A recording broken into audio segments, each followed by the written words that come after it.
राजा धर्मध्वज की कथा। राजा विक्रमादित्य ने शीशपा वृक्ष से पुनः बेताल को नीचे उतारा और उसे कंधे पर डालकर वह चल पड़े।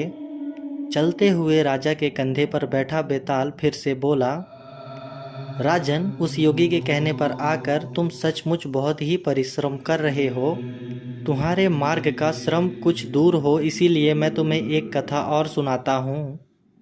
पुराने समय उज्जैनी में धर्मध्वज नामक राजा राज करता था। उसकी 3 अत्यंत सुंदर रानियां थीं, जो उसे समान रूप से प्रिय थीं। राजा उनके साथ रहकर सुखपूर्वक अपने राज्य का संचालन करता था। एक बार जब बसंत काल का उत्सव आया, तब वह राजा अपनी प्रियाओं के साथ क्रीड़ा करने के लिए उद्यान में गया। वहां उसने पुष्पों से झुकी हुई लताएं देखी, जो कामदेव के धनुष जैसी लग रही थी। उनमें गुनगुन करते भौरे का समूह प्रत्यंचा के समान लग रहा था, जिसे मानो बसंत ने स्वयं ही सजाया हो। ऐसे खूबसूरत वातावरण में राजा ने अपनी स्त्रियों के पीने से बची उस मदिरा को पीकर प्रसन्नता पाई, जो उनके निःश्वास से सुगंधित थी और उनकी ओंठों की तरह लाल थी। राजा ने खेल ही खेल में रानी इंद्रलेखा की चोटी पकड़कर खींची, जिससे उसके कानों पर से कमल का फूल खिसक करके उसकी गोद में आ गिरा।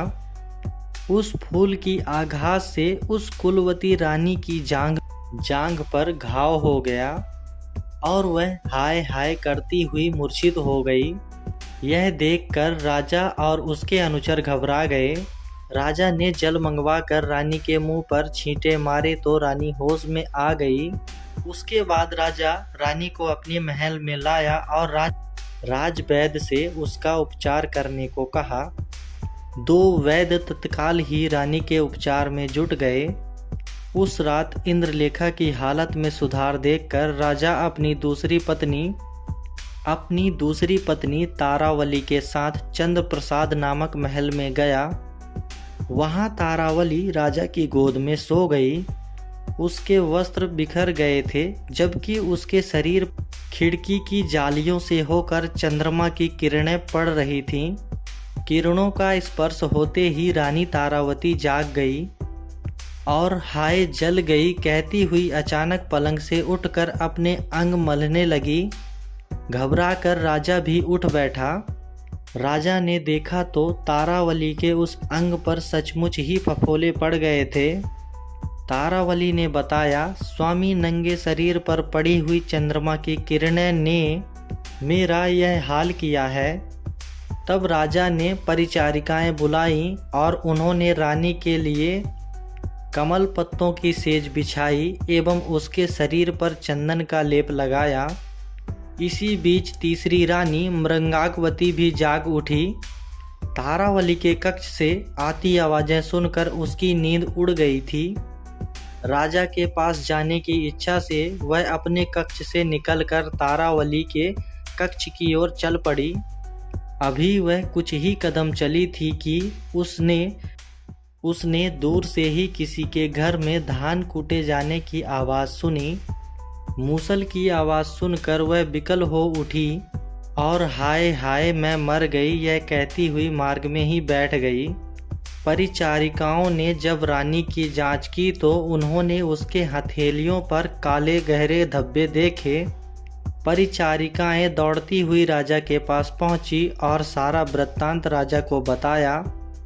सुनकर राजा भी घबरा गया और तुरंत अपनी रानी की हालत देखने उसके साथ चल पड़ा। रानी के पास पहुंचकर राजा धर्मध्वज ने उससे पूछा, प्रिय, यह क्या हुआ? तो आंखों में आंसू भरकर रानी ने उसे अपने दोनों हाथ दिखाए। रानी ने अपने दोनों हाथ दिखाते हुए कहा, स्वामी, मूसल की आवाज़ सुनने से मेरे हाथों में यह निशान पड़ गए हैं। तब आश्चर्य और विषाद में पड़े राजा ने उसके हाथों पर दाह का दर्द को खत्म करने वाले चंदन आदि के लेप लगवाए। राजा सोचने लगा, मेरी एक रानी को कमल के गिरने से घाव हो गया। चंद्रमा की किरणों से दूसरे के अंग जल गए और इस तीसरे के हाथों में मूसल का शब्द सुनने से ही हाथों में निशान पड़ गए। हाय, देवयोग से मेरी इन तीनों ही प्रियाओं का अभिजात गुण एक साथ ही दोष का कारण बन गया। राजा ने वह रात बड़ी कठिनाई से काटी। सवेरा होते ही उसने राज्य भर के सभी कुशल वैद्यों और शल्य क्रिया करने वालों को बुलाया और अपनी रानियों का उपचार करने को कहा। जब रानियां शीघ्र ही स्वस्थ हो गईं, तब राजा निश्चिंत हो गए। यह कथा राजा विक्रमादित्य को सुनाकर उसके कंधे पर बैठा हुआ बेताल ने पूछा, राजन, अब तुम यह बताओ कि इन तीनों रानियों में से सबसे अधिक सुकुमारी कौन सी थी?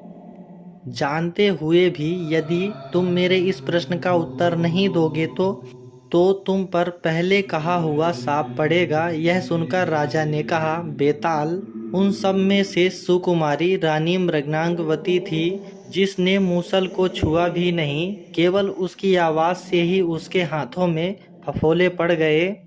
बाकी दोनों को तो कमल एवं चंद्र किरणों के स्पर्श से घाव तथा फफोले हुए थे, अतः वे दोनों उसकी बराबरी नहीं कर सकती। राजा ने जब बेताल को ऐसा सटीक उत्तर दिया तो बेताल संतुष्ट होकर पुनः उसके कंधे से उतरकर उसी शीशपा वृक्ष की ओर चला गया। राजा विक्रमादित्य एक बार फिर उसे लाने के लिए उसी शीशपा वृक्ष की ओर चल पड़े।